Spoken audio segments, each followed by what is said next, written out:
अशा प्रकारची वाक्य तुम्हीही तुमच्या खास व्यक्तीला सारखी म्हणता का? "तू मला आज फोन का नाही केला? मी किती वाट पाहिली तुझी. मी तुला मेसेज केला होता पण तू मला रिप्लाय नाही केला. मी तुला सोडून राहूच नाही शकत. कसं होईल माझं? तुझ्याशिवाय मला कोणी नाही यार. असं नको करू ना." किंवा तुमचा डिव्होर्स झालाय, ब्रेकअप झालाय, खूप डिप्रेशनमध्ये आहात. आता ज्यांच्यासोबत तुमचं मानसिक कनेक्शन जबरदस्त असतं ना, त्या समोरच्या माणसाला माहिती झालेलं असतं की तुमचं पूर्ण कंट्रोल त्याच्या हातात आहे. तो माणूस तुमच्यासोबत कशा प्रकारचा गेम खेळायला लागतो, असा व्यक्ती तुम्हाला कसा गुंतवून ठेवतो आणि त्यावरती तुम्हाला कसा मानसिक त्रास होतो आणि त्यावरचं सगळ्यात ग्रेट सोल्युशन काय आहे? कधी-कधी आपण ज्यांना आपले सर्वस्व मानतो ना, त्यांच्यासाठी आपण सर्वस्वाचा त्याग करतो. आपण ज्यांना दाखवतो, की आपल्याला त्यांची किती काळजी आहे, पण हीच लोकं आपल्या चांगल्या हृदयाचा, चांगुलपणाचा, इमानदारीचा फायदा घेतात आणि आपल्याला सोडून देतात. ते आपल्याला वेगळे करतात. जेव्हा त्यांना आपली पुन्हा गरज असते ना, तेव्हा ते आपल्यावरती खूप प्रेम दाखवतात. आणि त्यांचं काम पूर्ण होताच ते असेच गायब होतात, उडणाऱ्या पक्ष्याप्रमाणे. अशा परिस्थितीत आपण विस्कळीत होतो. पण मित्रांनो, हा तो क्षण आहे जेव्हा आपल्याला स्वतःची सगळ्यात जास्त काळजी घेण्याची गरज आहे. स्टोइक तत्त्वे जी तुम्हाला पुन्हा स्वतःवर विश्वास ठेवण्यास शिकवतील, जी तुम्हाला नातेसंबंधांमध्ये स्वतःला गमावू देणार नाहीत. तुम्हाला आणखी मजबूत बनवतील. म्हणून जर तुम्हालाही कधी कोणी आपले होईल या आशेने तुटल्यासारखे वाटले असेल, तर या प्रकाशमय प्रवासात आमच्यासोबत या. जर तुम्हालाही तुमच्या भावनांवर पुन्हा राज्य करायचे असेल ना, तर आजचा हा सिद्धांत फॉलो करायला सुरुवात करा. तुमच्या नियंत्रणात काय आहे फक्त त्यावर लक्ष केंद्रित करा. स्टोइक तत्त्वज्ञानी इपिकेटियस म्हणतो की काही गोष्टी आपल्या नियंत्रणात असतात आणि काही नसतात. जेव्हा कोणी आपल्याला सोडून जातो तेव्हा आपण अनेकदा मी काय चूक केली याचा मला प्रश्न पडतो. तो परत यावा अशी माझी इच्छा आहे. मला वेळ मागे वळवता आली असती तर बरे झाले असते. पण सत्य हे आहे की ती व्यक्ती, त्याचे निर्णय, त्याचे मन आपल्या नियंत्रणात नसते. आता तुमच्या हातात जे आहे ते तुमचे उत्तर, तुमचा दृष्टिकोन, तुमचे भविष्य आहे. म्हणून पुन्हा पुन्हा स्वतःला दोष देण्याऐवजी याबद्दल विचार करणे चांगले. मी आता काय करू शकतो? स्वतःला चांगले बनवा, मन शांत करा आणि पुढे जा. तुमच्या भावना दाबू नका, तर त्या पहा आणि समजून घ्या. स्टोइक तत्त्वज्ञान वेदना नाकारण्याचे सांगत नाही. ती म्हणते की वेदना बघ, त्या अनुभवा, रडून मन मोकळं करा. पण त्या भावनांचे गुलाम बनू नका. जेव्हा नाते तुटते तेव्हा आत एक वादळ उठते.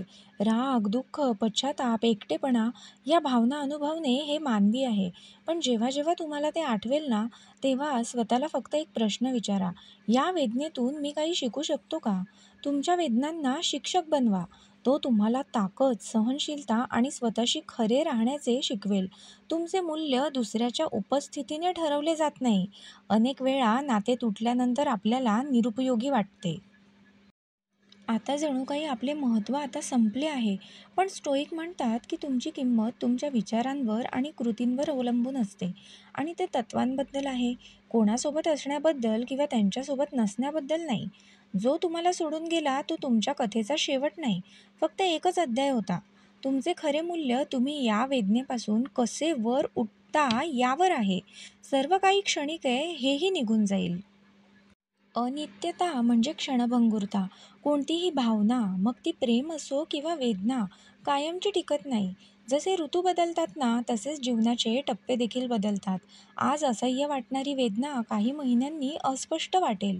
तर स्वतःला हेच सांगा, दुःख कायमचे नसते, हेही निघून जातं.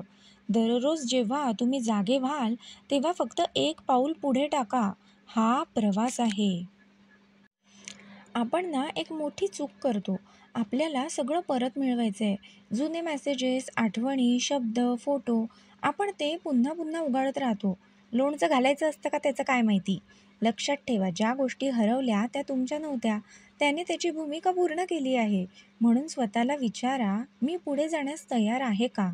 लक्षात ठेवा, एखादी गोष्ट सोडून देणे ही कमकुवतपणा नाही, ही सर्वात मोठी ताकद आहे.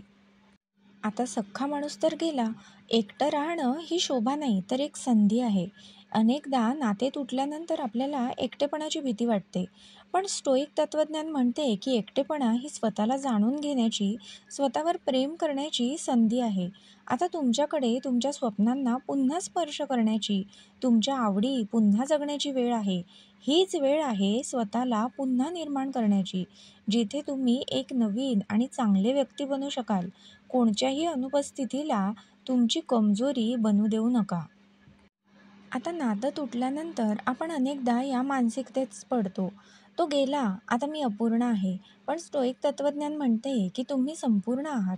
तुम्हाला पूर्ण करण्यासाठी कोणीही येत नाही. जो गेला आहे तो त्याच्या प्रवासाला निघाला आहे आणि तुमचा प्रवास आता एका नवीन मार्गावर आहे.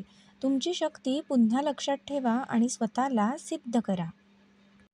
वेदनेमध्ये ताकद शोधा, एकाकीपणामध्ये संधी शोधा आणि स्वतःवर पुन्हा प्रेम करायला शिका. कारण जो माणूस स्वतःला सांभाळू शकतो ना, तो या जगात काहीही करू शकतो. स्टोईक डायरीचा हा आणखी एक प्रेरणादायी प्रवास होता. जर हे शब्द तुमच्या हृदयाला स्पर्श करत असतील, तर आज ज्यांना तुटल्यासारखे वाटत आहे ना, त्यांच्यासोबत ते शेअर करा. लक्षात ठेवा, तुम्ही एकटे नाही आहात आणि ही वेळ ही निघून जाईल. कारण उन्हेनंतर सावली आणि सावलीनंतर ऊन, चढ उतार हे आयुष्यामध्ये येतच राहणार आहेत. असेच चांगले चांगले विचार ऐकण्यासाठी या लाडक्या चॅनलला नक्की सबस्क्राईब करा आणि जी माणसं डिप्रेशनमध्ये असतील ना, तुमच्या आजूबाजूची, जवळची, त्यांना हा व्हिडिओ नक्की शेअर करा आणि मदत करा. व्हिडिओ पूर्ण बघितल्याबद्दल तुमचे खूप खूप आभार.